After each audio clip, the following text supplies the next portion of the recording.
Hello everyone! Nag-iisip ka ba kung anong lulutuin mo today? Naku, itong recipe na to guys, magugustuhan ninyo. Kaya naman, magluluto tayo ng stir fry pork broccoli. Yung mga sangkap nating gagamitin, ilalagay ko na po dito sa screen. Screenshot nyo na po.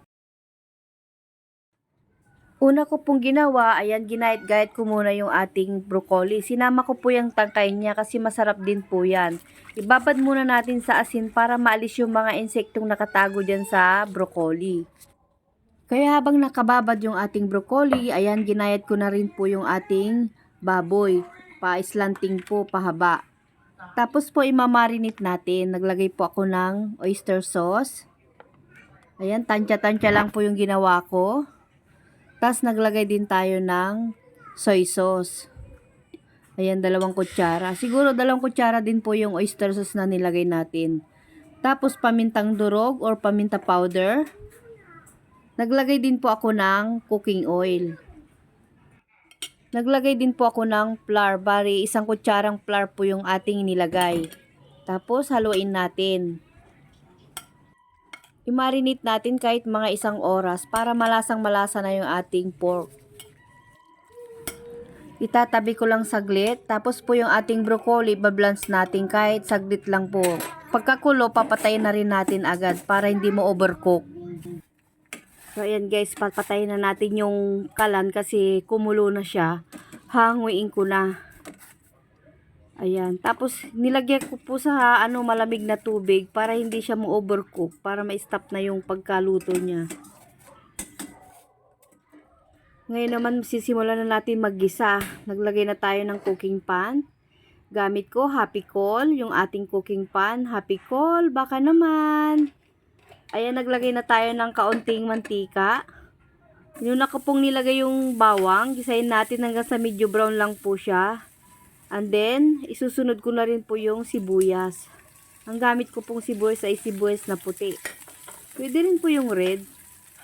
Pwede rin po yung red, kaya lang po kasi wala pong available dito sa bahay na red na sibuyas. Ayan, ilalagay ko na po yung minarinate natin na pork. Gisa-gisahin lang natin ito.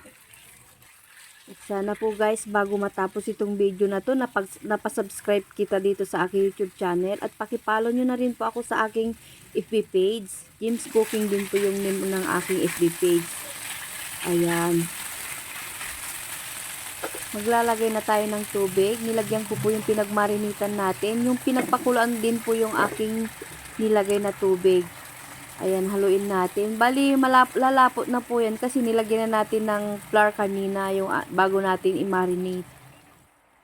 Naglagay din po ako ng liquid seasoning. Tinansya-tansya ko lang po yung paglalagay natin.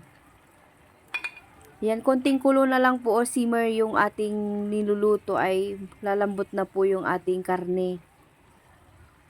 Pagkatapos po nito, ayan, tinakpan po siya at isinimmer ko siya ng 5 to 10 minutes. Ayan, haluin natin. Malapot na ang kanyang sauce, yung sabaw niya. Tinikman ko kung tama na po yung lasa niya. Okay na guys. Magdagdag na lang po kayo ng asin or pampalasa kung natatabangan kayo. Tapos ilalagay na natin yung ating broccoli.